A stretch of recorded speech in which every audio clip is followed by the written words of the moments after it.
There's no joy without pain. There's no sunshine without rain. You need up and down. This is how the world works. As a man, you must build yourself. And I agree that society puts huge pressure on men, and it's time for men to perform. As a man, you either perform or you don't. There's no safety net. The men who say, I can't feel like it, cannot compete with the men who do not say that. And it is player versus player. The man who goes to the gym every single day, regardless of how he feels, will always beat the man who goes to the gym when he feels like going to the gym. And it's player versus player. A good man controls himself. I have absolute self-control.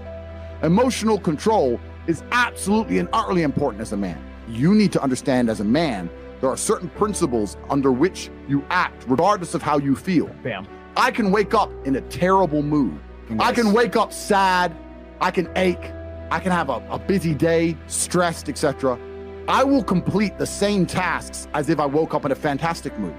I'll do the same things because how I feel has no bearing on the things I'm going to do in my day because I have duty to myself. There is no light without dark. You will not appreciate your six-pack unless you didn't have one and you had to earn it.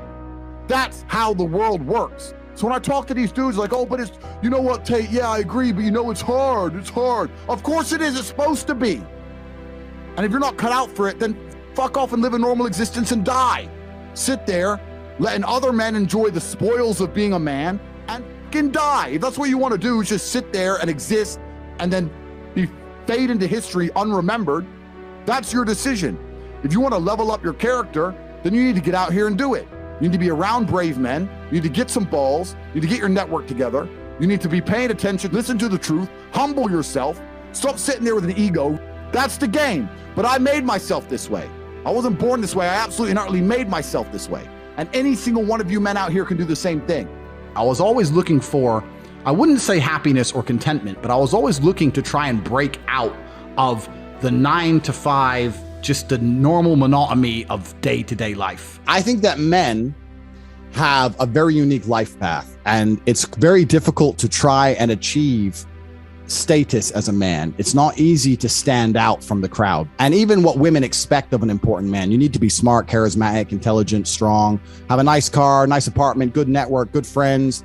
You need to be able to handle stress. You need to be competent. There's so many things you need to be able to do. It's difficult for a young man to even have all these things. You need to start leveling up your mentality, your spirituality. You need to level up your ability, physicality. There's so many different ways you can level up, like a video game character, right? Once you have all the unlimited money, you can then start ticking all the stats boxes. Knowledge. When guys say to me, okay, well, how do I make women respect me? Well, I say, well, how do you respect yourself? That's the first thing. No one's gonna respect you if you don't respect yourself. Do other men respect you? Like, how do you act in a way that commands respect from anybody? I say, look, if you focus on yourself and make yourself being who you are, being a high value male, women will detect it and it won't be so difficult for you. You have to respect yourself first. And how does a woman respect a man? When she sees that he respects himself and other men respect. You need to understand that the world you live in as a man, in my personal view, has been very purposefully constructed. And it's been constructed in a way to destroy your masculine power. And the future of the world, especially in the West, is a further encroachment on your sovereign ability, your sovereign thoughts, your base instincts, the things that make you happy. Absolutely nobody is concerned with male happiness on any level. They don't want you to be happy. They want you to be miserable, a miserable slave in a tax bracket. And you have to understand this. And the only way you can combat against it is to take significant action. You have to take significant action. You have to use the internet. It's the tool they're using. The internet is the tool they're using to brainwash the masses.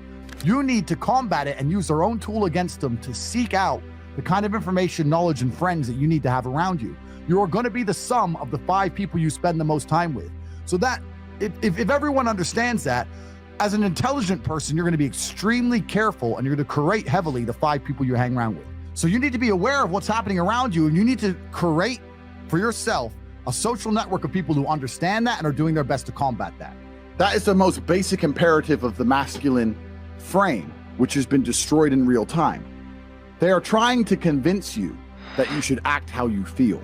You should show more of your feelings. If you feel this way, you should show it. If you want to cry, cry. Look, I have no problem with guys crying. What I'm saying is the reason they're trying to bring out emotionality in you is most of the time you don't feel like doing the things you're supposed to do. But the true masculine frame throughout history was doing the things they didn't want to do, but they knew they had to do because they had honor and duty. When you remove self-control from men, not only do you get emasculated weak men, but what you also get is very dangerous men. There are actually far less genuinely high value men than there are pretty girls. You can go to any club in any country in the world. I've been to 72 countries. You can go to any club in any country in the world and see pretty girls. If you're gonna find a young, in shape, smart, tall, intelligent, rich man, it's extremely difficult to find. And that man has options. He has more options than a beautiful girl. And I'll tell you something. There's always been a large proportion of men in the world who made the choice to stay where they are. And life for them wasn't that bad. But as we reach the future and as time goes on, you're gonna notice now that the people who don't chase having a masculine network, if they're not gonna be excellent upon themselves and they're not gonna be plugged into a serious circle of achievers, their life's gonna become terrible. You could just be a normal dude and your life really wasn't that bad. But now we live in a situation where you just can't just be a normal dude anymore. Being a normal dude is no longer an option. So as a man, you have to be doing something to try and improve your status. There's lots of different ways to do it, right? But if you're a man with truly no status in society, now it's hard. Yeah. It's really hard. So you have to understand that as a man, you got to gear your life in a certain way. One of the easiest ways to get status is who you know, right? A lot of it's networking, and if you know the right people, you can get some status at least off of them to some degree. Every single man on earth with enough work can become one. That's the counter side, right? So there is hope at the end of the tunnel, but you gotta get up and do it. You know what I truly think a high value man is? Okay, it's a few things, right? So there's the obvious evolutionary triggers. The easiest way to be a high value man is a man who's capable of violence. If you look at it from a biological trigger, it doesn't matter if he's got muscles or he's big or he's tall or whatever. Women understand from a biological perspective, they like a man who can fight. Yeah. It doesn't matter if your man had money, a Ferrari, everything, but if you knew for a fact, if any dude stepped to him, he'd get sparked, you wouldn't want it. Right? So that's the first thing. We're suffering from cowardice. We talk about all the problems in the world. It's easy to talk about them all, but you can narrow them all down to the exact same thing. Cowardice, masculine cowardice, all of it. All of this is masculine cowardice. That's all it is. You're not going to be able to imitate being a G. You have to go out there and you have to suffer as a man. You got to go through trauma to be a G as a man. Too many dudes out here are trying to imitate. That's what all this is. You're talking about game. You're trying to be something you're not. The real game is to be the man. That's the game. As a man, you need to go through trauma.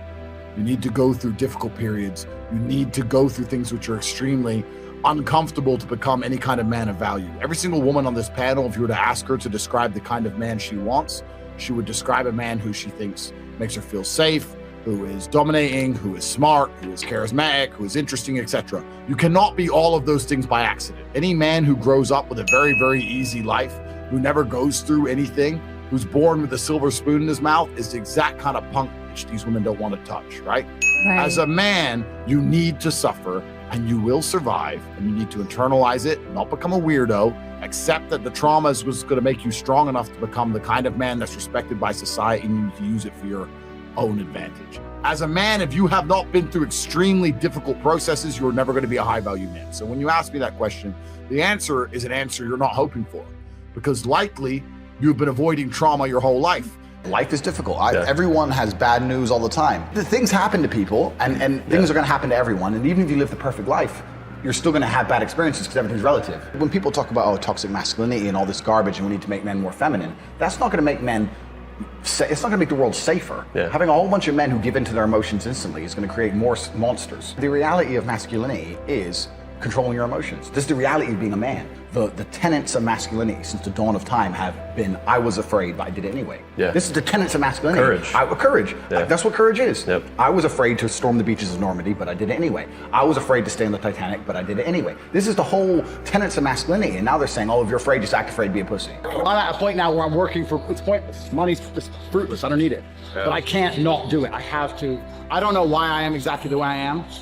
Because I'm a very happy person, but I'm not content. Does that make sense? I'm very happy. I'm not miserable. I'm not depressed in any way. I'm super happy, but also I'm not content. There is no quick fix. There is no replication. There is no way you can falsify on a long enough timeline. So the answer is, if you want to be a man of distinction, you need to go and suffer. That's your answer. One of the only things in this world you can control is your state of mind. You can't control the weather. You can't control other people. You can't even control your health. One of the very few things in the world you have genuine control over is your state of mind. You decide if you're a disciplined person. You decide if you're a happy person. You decide if you're a depressed person. These are things that in real time you can affect in your brain. This is all you can control on Earth. If you can't control that, then you're just a feather in the wind. And life's gonna blow you around, and you might land somewhere good, you might land in don't. Nobody knows. I was a 4-time kickboxing world champion. For 12 years, I trained 5 hours a day, 6 days a week. And I was motivated to train probably about 25% of the time. The rest of the time I went because I am disciplined.